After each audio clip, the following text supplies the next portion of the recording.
Good evening. This is Crime Classics. I am Thomas Hyland. I'm going to tell you another true crime story. Listen. A man writing. Listen closely because it's a quiet sound, an intimate sound. The year is 1795, and the man who is doing this quiet, intimate thing is named Peter Droot. He is writing his will, making with goose quill and parchment his bequest to his children. When he is done, unknowingly, he will have made certain the death of his two sons. And now he is done. Now he has made certain. And tonight, my report to you on the Axe and the Droot family, how they fared. Crime Classics, a series of true crime stories taken from the records and newspapers of every land from every time. Your host each week, Mr. Thomas Hyland, connoisseur of crime, student of violence, and teller of murders. Now, once again, Thomas Hyland.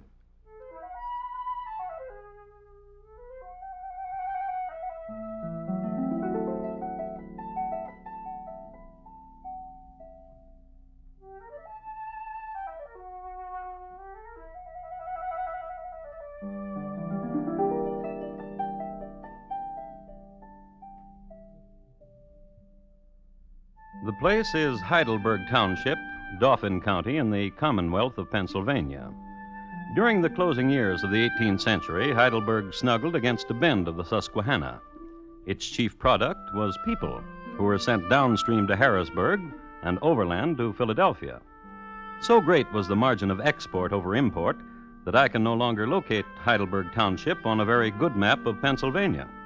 However, during the time that it flourished, it was noted chiefly for its rocks, which were used all over the county to build churches, sheds, barns, and gravestones.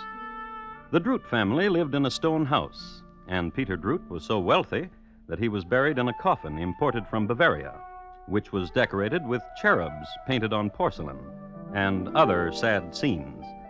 His shroud was of genuine black Westphalian lace. His lawyer was of 100% Saxony stock and came from Philadelphia. And to my daughter Elizabeth, I, Peter Droot, do will and bequeath the sum of £1,000. However, the sums I have already advanced to her in the amount of £800 shall be considered a part of this legacy. And to my sons, Francis and Peter, I leave the residue of my estate. But in the event of the death of either of my sons, without issue... And his daughter Elizabeth, pure product of Heidelberg Township, was moved. Some father I had, to leave to his own true daughter a measly £200. You have done a deception to me. Deception? How? To tell me you were the favorite of the old man's children and would inherit the money.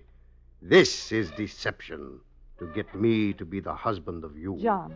What? I did not mean to deceive you. Get thee away. I begged you to believe me. Get thee from the chair and take my hand. The likes of you, a spouse to the likes of me. I'm sorry. I said it, Elizabeth. Get thee away. That vile man, that father to me, to have done this to his daughter, that I have to wait until the death of my brothers to get to his wealth. That I have to wait until the death of my brothers to get to his wealth. That I have to wait until the death of my brothers. Yes, I heard it. And that as each one of them would die, I would get £500. Yes, I heard it. Elizabeth. What, husband? How well do you love your brothers? Francis is the oldest, and I can recall one day at the quarry when he struck me with a stone. This scar. And the younger one, Peter. Who was named for my father, and as cruel as my father, and who became my father's favorite in my stead. Who once called me a name I shall never forget. Were they to die? I am sister to them. I should weep. In your arms, husband. And you would make me smile again. Smile now. In your arms? Yes.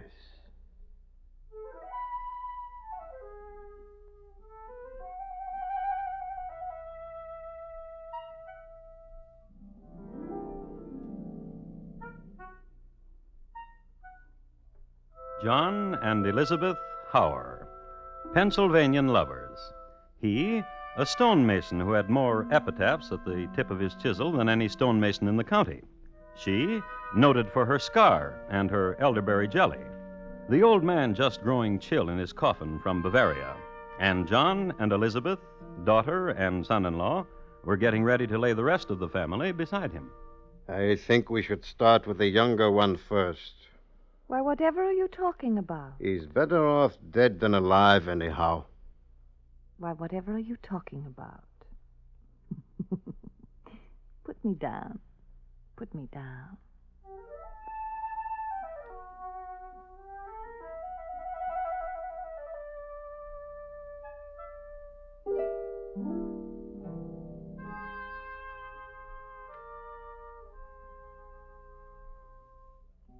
John put Elizabeth down and got on his horse. He rode to Harrisburg at a clip which can only be described as furious. Now, in Harrisburg, there lived a friend of his, an elderly gentleman who distilled things and bottled them. It is said that this gentleman could do a thing with toadstools and snake venom that you wouldn't believe.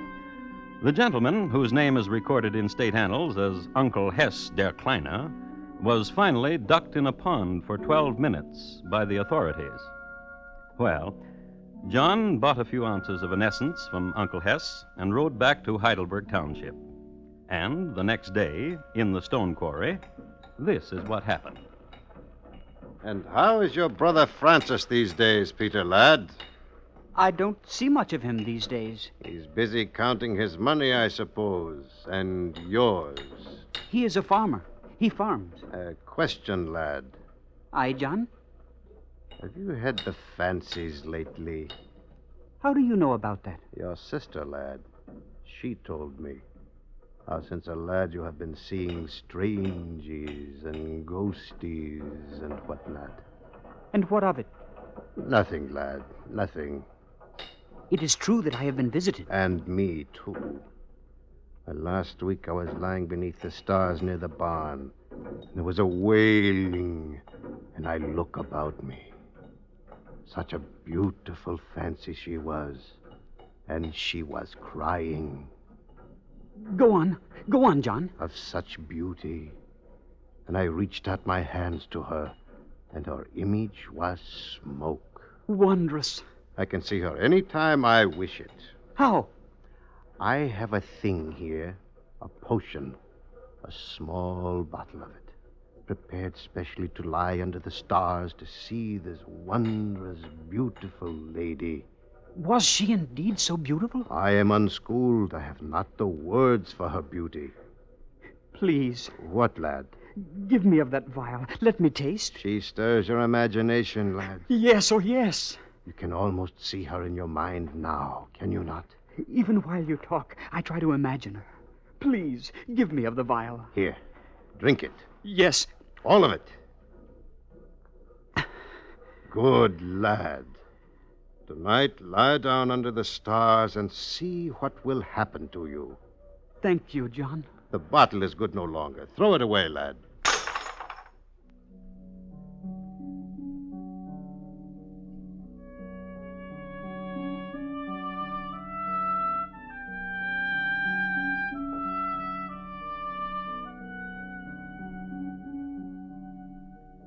Poor lad.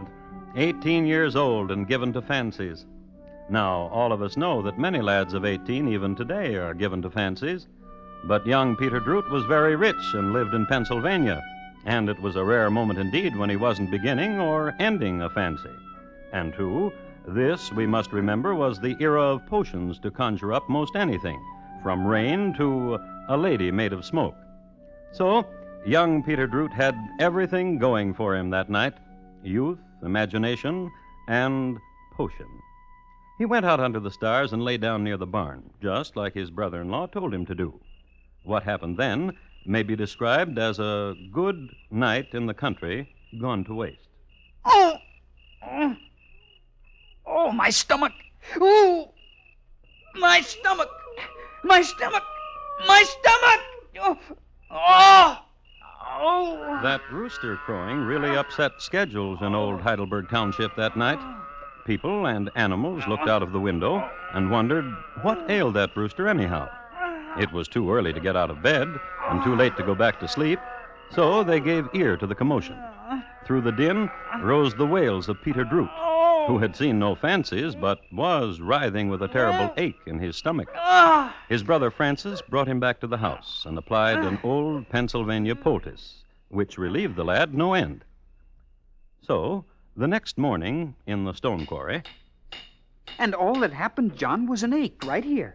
A grievous ache. Poor lad. Lad, Yes? when you lay yourself down under the stars, which way were you facing? Toward the east. Toward Bruder Gansel's farm. I should have told you. I did it wrong. Oh, 'tis my fault. You faced the wrong way. However, come here. Walk with me. Sit yourself down here by this pile of rocks. Here? To your left a wee bit. Very good. Now close your eyes and think hard. Of what? Of beautiful things. And silently I will say a magical thing. And I will go from you a little and behind you. Peter, keep closed your eyes. Say it.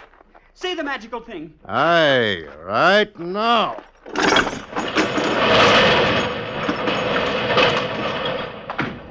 Men, all of you, the lad Peter Droot is buried beneath the rocks. He is dead. No. No, I am not. The slide of rocks did not touch me.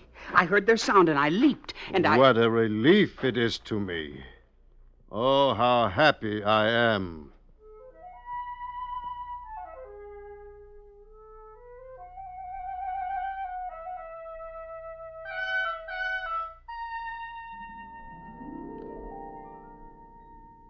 But why have we come here, John? To the loft of the barn? I have another way to show you the fancy. How? This rope I have here tied to the rafter. Place it about your neck. Very well. Do not let me fall, for the rope is not long enough to reach the floor. Is the rope tight enough about your neck now, lad? Tight enough? For what? For this?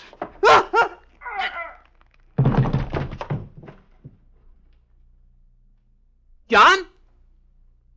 The rope broke, John. Please don't be frightened. I'm not hurt.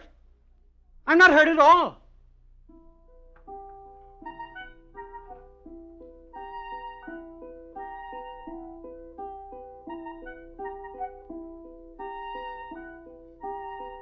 And as long as Peter stayed alive, John couldn't collect any of the legacy, which is why John sat in a hayloft, head in hand, and pondered. Then John thought about an axe, and he pondered no more.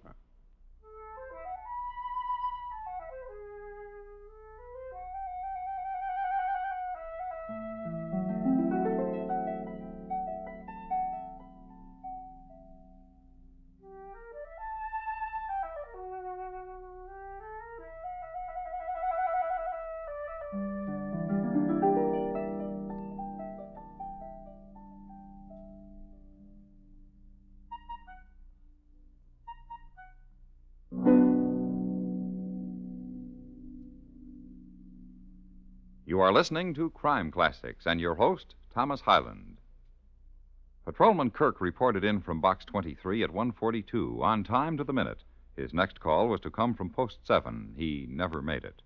When they finally found him, he had been shot to death. Was it suicide or murder? The steady, detailed work the real police do will again be evident on CBS Radio's 21st Precinct tomorrow evening as the world's largest police force tackles the case of Patrolman Kirk and Post 7. 21st Precinct is broadcast on most of these same stations. Be at Post 7 tomorrow. And now, once again, Thomas Hyland and the second act of Crime Classics, and his report to you on the Axe and the Droot family, how they fared.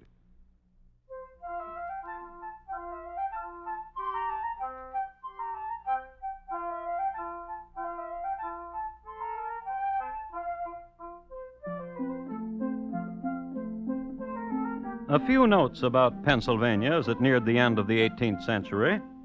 It was already a state to be reckoned with. General Washington had camped there during the winter of 1777-78 at a place known as Valley Forge. In the town of Chester, Mad Anthony Wayne drilled his troops in an unusual manner in the courthouse square. The western part of the state was rife with forests, game, trout streams, and beneath it, the silent flow of oil, to be discovered 50 years later in Titusville, of all places. A dominion of wealth, discovered and as yet undiscovered, of history, made and as yet unmade. To prove my point, a person by the name of Barbara Fritchie, who was born in Old Heidelberg Township, had not quite yet been born. But across the street from the house where Barbara would first see the light of day, where her grubby little fingers would reach for her first needle, across the street lived John and Elizabeth Hauer, man and wife. As is our prerogative, let's look in on them. The rope broke. What a pity. It seems I can't kill him. Something always goes wrong. You always were a hasty man, ruin things. In the barn this morning, I did everything neatly. The rope broke. It was a new rope. And both of my brothers still live. I thought of something. Both of my brothers still live. And both of my brothers still live. Would you listen, spouse? I thought of an axe. And what did you think of an axe? How it can smash things. What things? Tables. And cups. Chairs. And chickens. And skulls. And skulls. And husband? What? Will you do it? It will be done. By whom? By you? By a man I know and his friend. And after it's done, what shall I have? You will have no brothers. And in their stead? Money. Husband. Yes? Lift me, spin me around.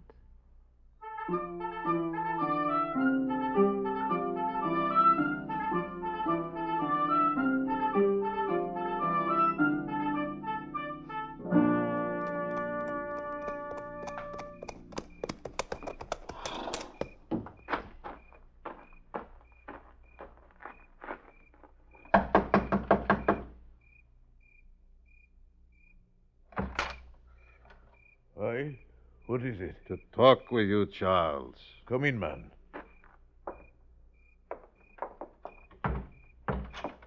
To talk with me? Aye.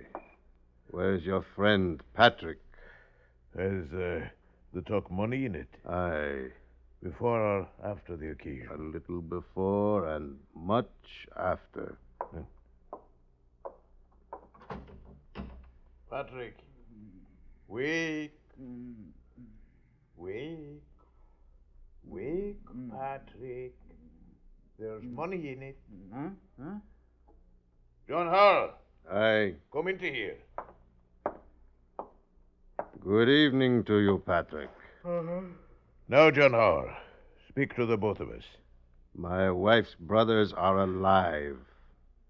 If they were to die, my dear wife would receive all of their money. And, is this the end of it? A very great sum of money. And? And this axe I have brought. It cuts deep. Aye. Well, Patrick? Uh-huh. Well, John Howard? Wait. It is enough. For now. Patrick, get out of bed, man.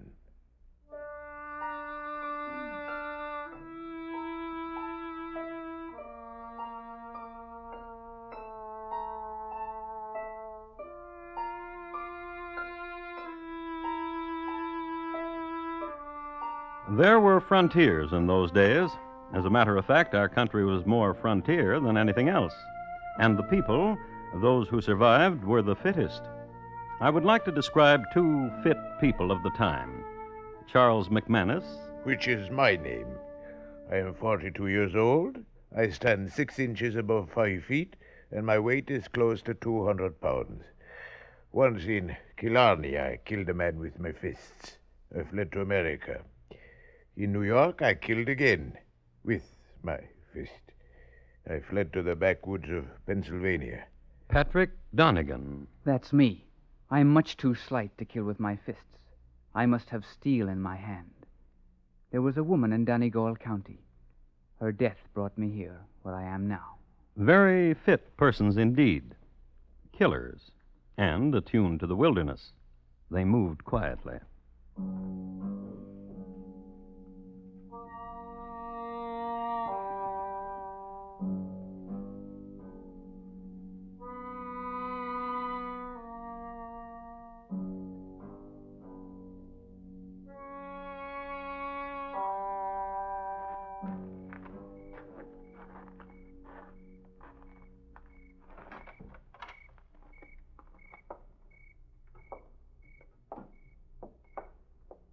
The older one sleeps there, he said.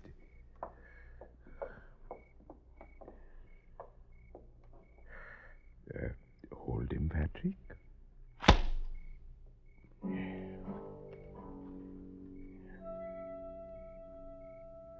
And the young one sleeps in there, he said.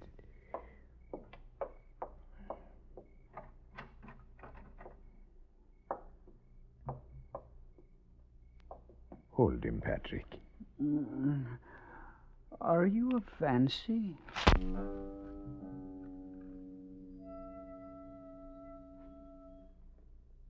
Now we can go.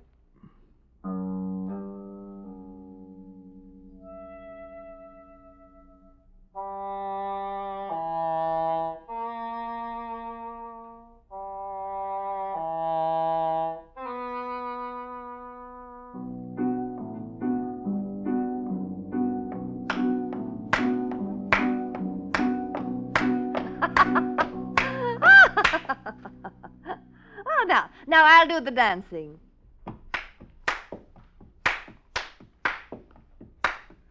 Come to me. Come to me. They are dead. They are dead. Outside the night is warm. And there is moon. And there will be us. Gently. In a moment. John, hold me. Hold.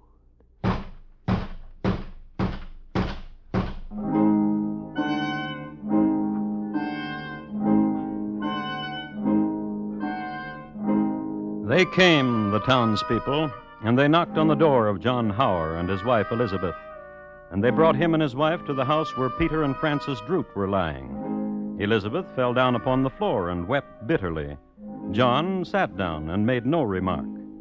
And this is the tableau, 1 hour after the murder had been committed. And the townspeople had found that nothing had been plundered from the house. And the townspeople knew that only John and Elizabeth would profit from the death of the brothers. And an axe had been found, and a townsman knew it to be the axe of John Hauer. Then John Hauer made a remark. I did not do it. Then they asked him who did do it. 2 murderers. 2, they asked him. How do you know it was 2, John? I hired them.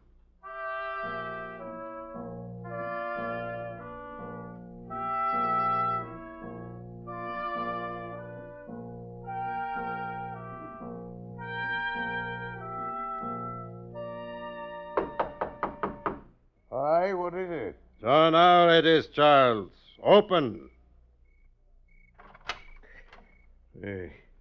Who are all these people? What people have you brought with you? The man holding the torch there is Ebner. By his side and holding another torch is George. And the next to him, neighbors and neighbors and neighbors. They have come after you and after Patrick. For what? For what you have done. For what? For the murder of the brothers of my wife. You hired us, John. I told them that. Patrick, wake up.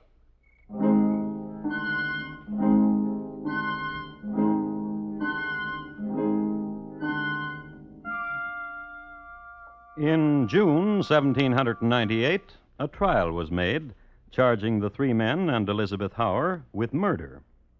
I have never been one whose life has been governed by the lust for money. Only love and sweet solicitude for my husband. If it has been my husband's immodesty to have committed murder, I do love him still. I committed no murder. He committed no murder, he says. He gave me an axe. He gave me money. I returned them and said, do your dirty work yourself. Didn't I, Patrick? As sure as you're born. I heard you refuse the man distinct, and I heard him muttering that he'd do it himself. Gentlemen of the jury, as your judge, I now charge you. The murder of Peter and Francis Droot rouses the indignation of the county. Its atrocity is unequaled by anything of the kind hitherto known in Pennsylvania. The execution of the murders was as horrid as the motives were base and groveling. The keenest sensations must arise in the minds of all good men and worthy citizens.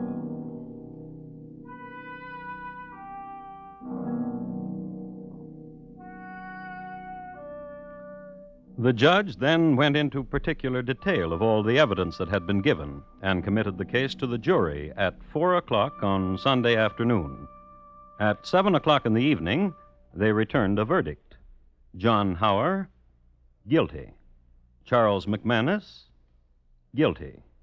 Patrick Donegan, guilty. Elizabeth Hauer, not guilty. I'm pleased. I'm so pleased. Goodbye, my husband. The guilty were all of them hanged on Saturday, July 14th, 1798. Elizabeth Hauer mourned for a respectable interval, then married again to one Obed Fanistock. The Fanistocks moved to Maryland, to the growing community of Cumberland, where they bought a house and a well and sold water to settlers moving west. And it all happened in old Heidelberg Township, which I can no longer find on the map.